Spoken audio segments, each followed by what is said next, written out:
To focus on and adore the character of God. There are 24 attributes of God, communicable and non-communicable, stabilizes our lives.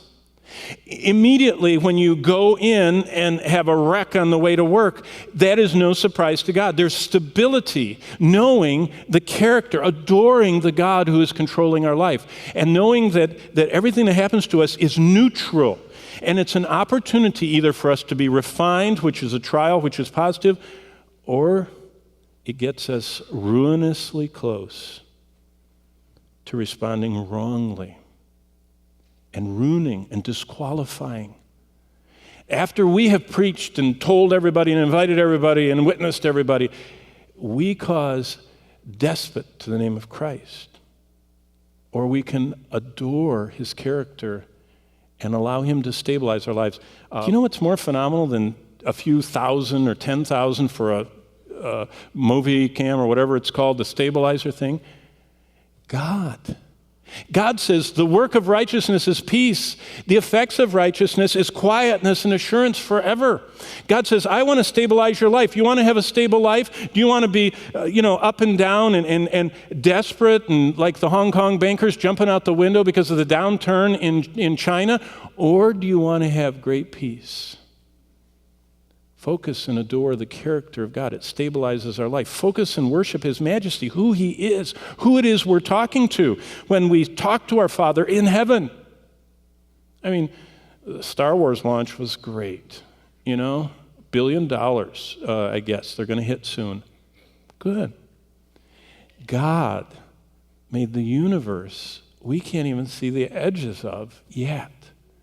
And he made it all from nothing by speaking a word. And the Bible says it unrolled. That's what, the Bible talks a lot about creation. It's a big doctrine. It's not a secondary or tertiary. It's huge.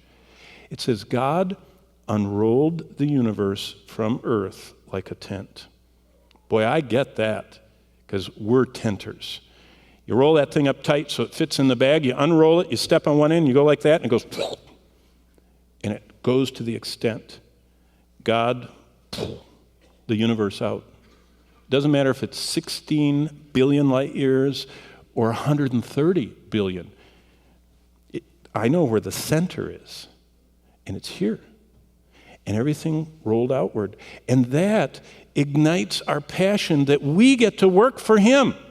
My son works for the 5th wealthiest person in the world. I work for God. Isn't that neat? And the wealthiest person in the world, would Carlos Slim or whoever's the current wealthiest, money doesn't buy happiness. It just buys a place to look for it.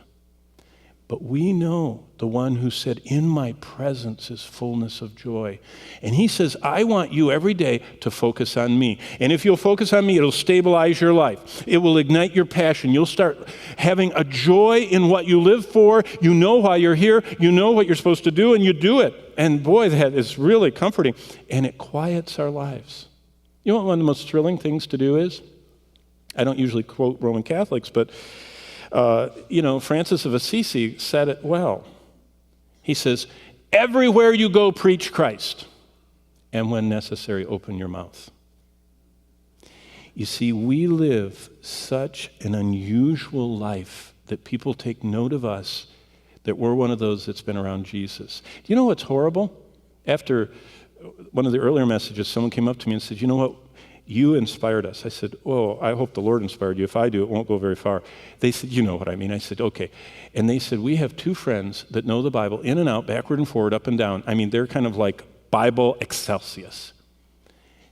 And this couple told me, they said, these friends of ours that know the Bible have the most miserable life we know of.